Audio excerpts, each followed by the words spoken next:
بسم الله الرحمن الرحيم والصلاة والسلام على رسول الله. أهلا بكم في حلقة جديدة من الشانل بتاعت السكيورتي بتاعتي. أنا لسه صاحي، وأنا عموما أسوأ شخص ممكن تتعامل معاه وهو لسه صاحي. أنا قررت إن أنا هرجع أصور لليوتيوب، ومبسوط بالقرار بصراحة رغم إني مش قادر. ولكن اكتشفت اكتشاف لذوذ جدا الفترة اللي فاتت، ألا هو إن الحاجات الوايرد أوفر باورد عن الحاجات الوايرلس وبقوة، فاهم يعني البتاعة بتاعت ابل دي الاير بودز، مش الاير اللي هي الودان، فاهم؟ المايك بتاعها جامد قوي والصوت بتاعها انقى جدا. فانا ما اعرفش انا ليه كنت استخدم الاير بودز، يعني ما كانش لازم حنيكه، يعني برضو الواحد ايه يعني يرضى انت حر.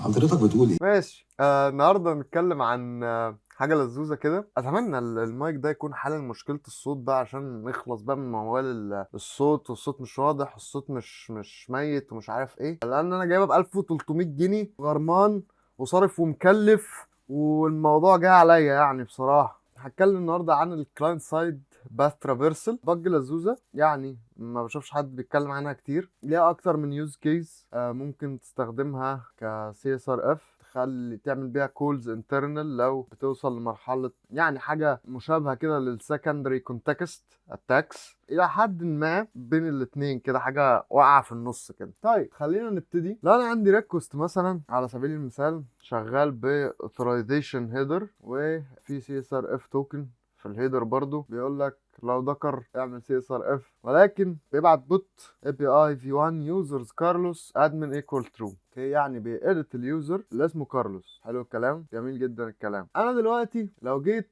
عندي ريكوست تاني مثلا في منطقة تانية في الابليكيشن، بيستقبل مني مثلا حاجة في اليوزر انبوت بتدخل دايركتلي جوه الاند بوينت نفسها، او الكول نفسها، او الباث بتاع الكول نفسه. انا مثلا دلوقتي لو جيت وعملت اكشن اسمه 1 2 3، بيتسجل على سبيل المثال 1 2 3 دوت جيسون. لو ال 1 2 3 دي ما بيحصلهاش سانيتايزيشن، ما بيتبصش لو فيها باث ترافيرسل، فهنا تكمن خطوره. ليه تكمن خطوره؟ لان انا بكل بساطه ممكن مكان ال 1 2 3 تحديدا، بما اني بقدر كنترول النيم نفسه ال 1 2 3 دي، انا ممكن احط البيلود اللي هو دوت دوت دوت دوت دوت دوت دوت دوت دوت دوت دوت اي بي اي v1 users كارلوس، وهعمل ده بارامتر وادمن ايكوال ترو، كمان بارامتر اديشنال بارامتر يوزلس عشان يهندل الدوت جيسون. ف 1 2 3 لما تريبليسها بهذا البيلود بتاعك هيصبح الاتي. ده الريكوست اللي هو كان بتاع ال 1 2 3 اللي انا كنت بتكلم عنه من شويه، اللي هو ده. بس 1 2 3 اتبدلت بالبيلود اللي هو دوت دوت دوت دوت دوت دوت اي بي اي في 1 يوزر كارلوس question mark admin equal true and x equal 1. اوكي، ده لما يتعمل له كول بالشكل ده، دوت دوت هتطير رايت، دوت دوت هتطير اكشنز، دوت دوت هتطير المانجمنت، فالكول بتاعي هيصبح كالاتي: API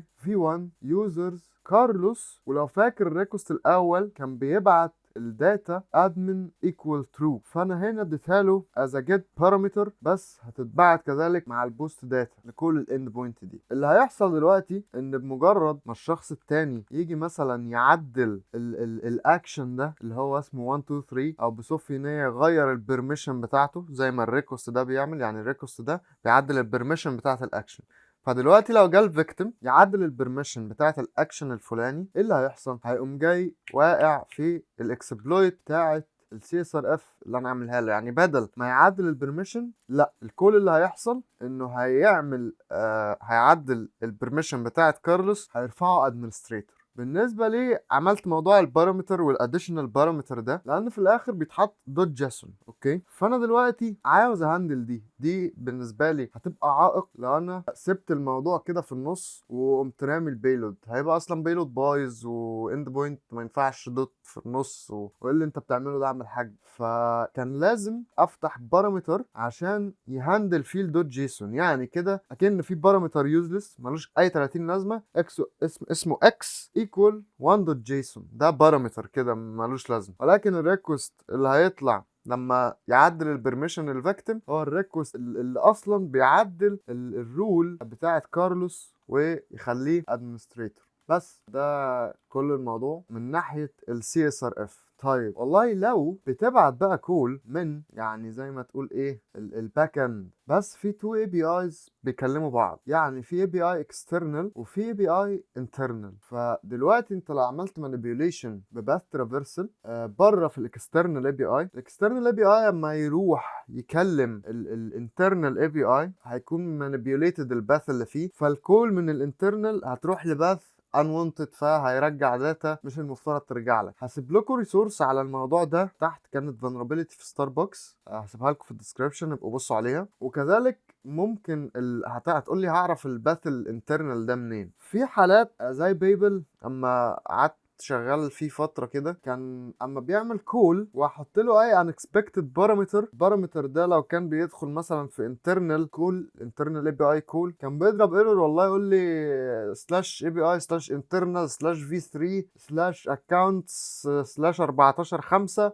ده نوت افيلابل باث مثلا. وفي بقى العمياني، يعني في البلايند من الموضوع، مش هيدسكلوز لك اصلا الانترنال اي بي اي باث، فانت محتاج تقعد بقى تترافيرس، مره يجيب لك 500، مره يجيب لك 404 ان الباث ده نوت فاوند، مره يجيب لك 400 باد ريكوست، وهكذا وهكذا وهكذا لحد ما تقع في باث تقدر بالفعل بقى تبدا تبني عليه حاجه من الانترنال كود. فبلايند هتاخد منك شويه وقت في الانفستيجيشن، ولكن لو عندك اي انديكيتور او لقيت مثلا سواجر اي بي اي ده هيساعدك جدا. ده يثبت لك ان السواجر مش اوفر ريتد، اسف مش اندر ريتد، لا السواجر مفيده في بعض الحالات.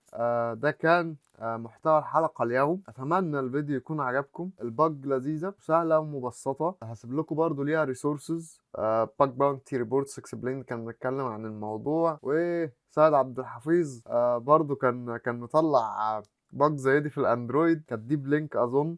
يعني الموضوع كانت من زمان من كام سنة، بس ما ظهرتش للعالم، يعني ما خدتش حقها. بس اتمنى تكونوا اتبسطتوا، الفيديو ضاف لكم معلومة جديدة. اتمنى كمان مرة الصوت يكون واضح وما يكونش فيه اي مشاكل. دمتم لذاذ سعداء مبسوطين امامير عساسيل، عشان انا خلقي ضيق وتعبان وعندي كحة ووضعي صعب. والقاكم في فيديو جديد. وبالمناسبة في سيزون 2 من البودكاست بحضره حاليا، جايب برضو شوية شباب باج باونتي هانترز عشان برضو نشير الميثودولوجيز، نشير المايند سيتس بتاعتهم، نسمع منهم اكتر زي السيزون اللي فات. بس حاليا جايب اكتفلي باج باونتي هانترز يعني على بلاتفورمز مختلفة. فكونوا في رعاية وحفظ الله. القاكم في فيديو جديد. استنوا السلسلة الرمضانية عشان انا ناوي اعمل لكم برضو سلسلة رمضانية، يكون يعني ايه فيها فيديو كل يومين مثلا، فيديو كل 3 ايام. احاول، لان انا رمضان اللي فات بصراحة يعني ربنا ما وفقنيش، قعدت اقول هعمل فيديوهات كل يوم في رمضان، سلسلة التنزيل اليومي الرمضانية وما عملتش اي حاجة من دي. هنشوف بقى رمضان ده هيحصل فيه ايه ان شاء الله. وكونوا في رعاية وحفظ الله. اتمنى الفيديو يكون عجبكم، و باي باي.